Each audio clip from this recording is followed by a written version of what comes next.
Well, good evening.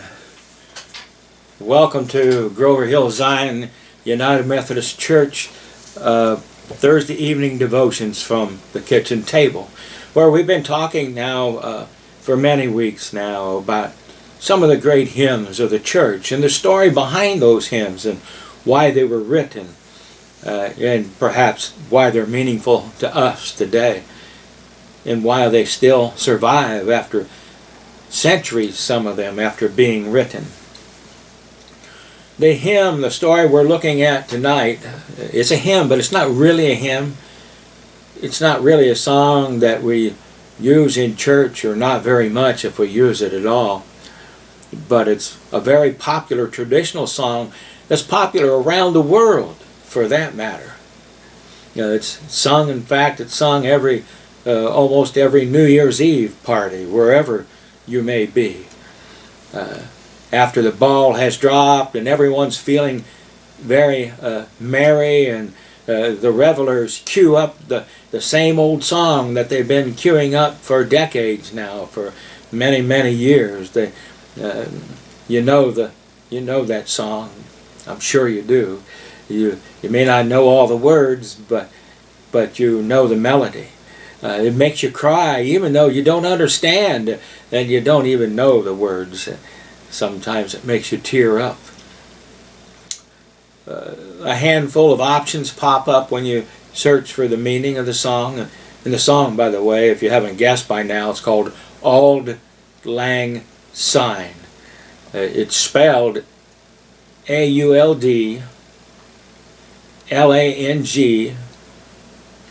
Syne. S-Y-N-E. It's like a sign table. S-Y-N-E. And it means times gone by, or days gone by, or for old times' sake, or long, long times ago. There's not really a definite word-for-word translation of it, but you get the meaning of it. And sometimes once upon a time, somebody said it, interpreted that to mean once upon a time, is also among them.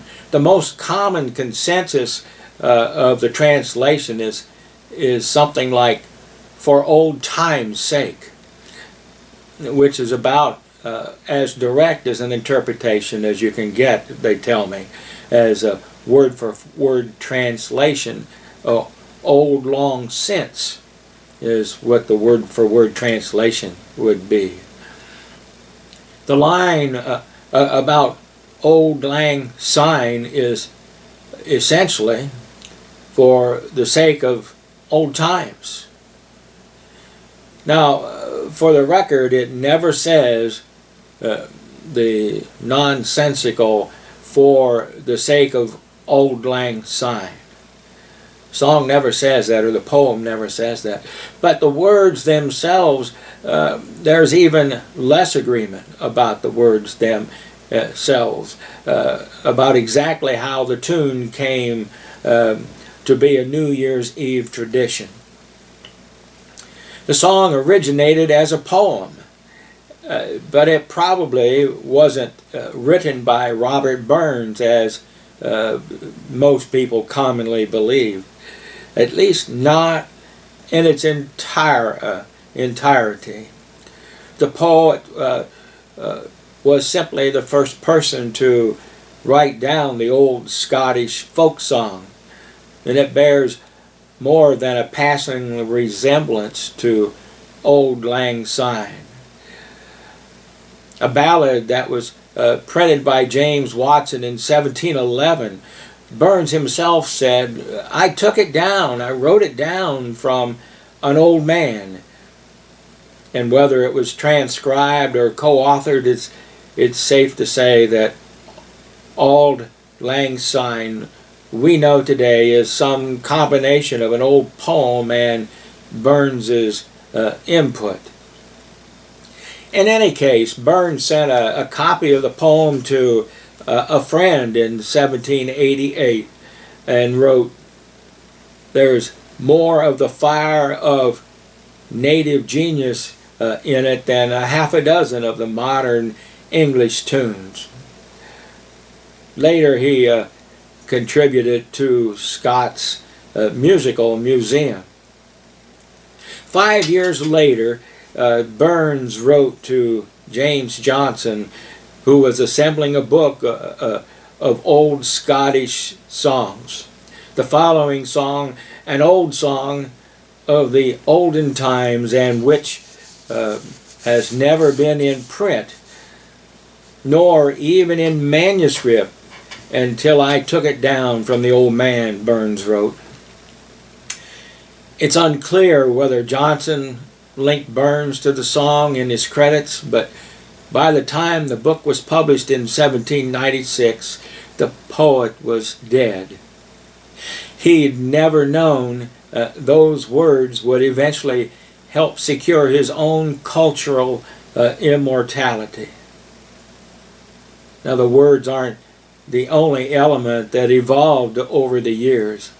It's believed that the original tune is different than the one we hum along with today.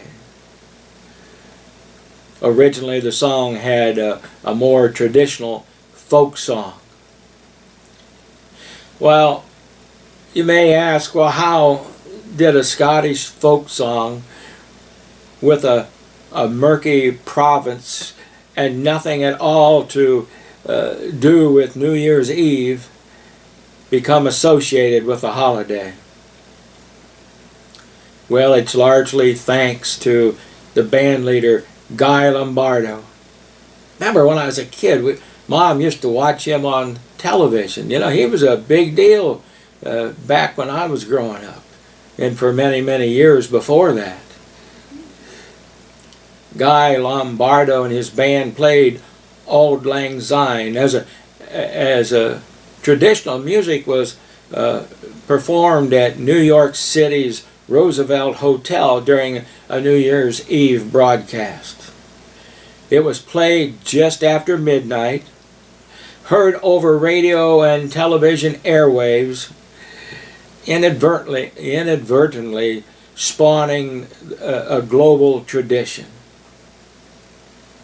Today, Auld Lang Syne is one of the most recognizable tunes around the world, where it's played at funerals, it's played at celebrations, as a warning that closing time is approaching at the stores in Japan. In other places where the day is ending. To impress others this New Year's Eve, learn the correct words. And don't worry too much about their meaning, because it's about old friends anyway. It's just about old friends. Now you may be wondering, why did I decide to share a New Year's Eve song as a great hymn of the church? Because I think the message that the song carries is a message for you and me in our lives today, and for the life of the church. That is simply to let go of the past. Oh, cherish the past, hold it in fond memory, learn from it, grow from it, because the past is what has made us who we are today. But don't live in the past. Let go. Let go.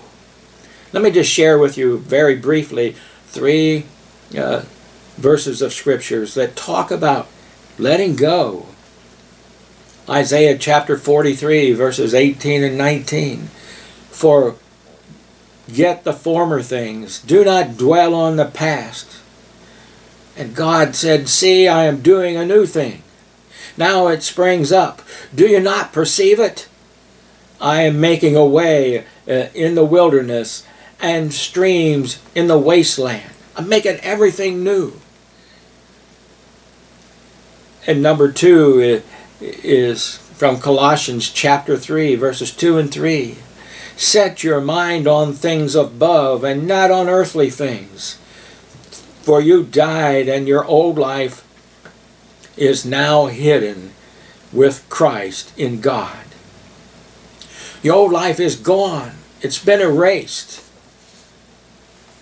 It's been, Corrie ten Boom said, it's been thrown into the deep blue sea. And then the third verse then is from 2 Corinthians chapter 5, verse 17.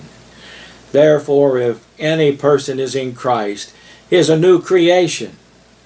The old things are passed away. All things have become new. Well, as you celebrate New Year's in whatever fashion you do it in, I just pray that you're blessed by God and that you use this coming year to prosper and draw closer to Christ this year. Happy New Year. God bless you.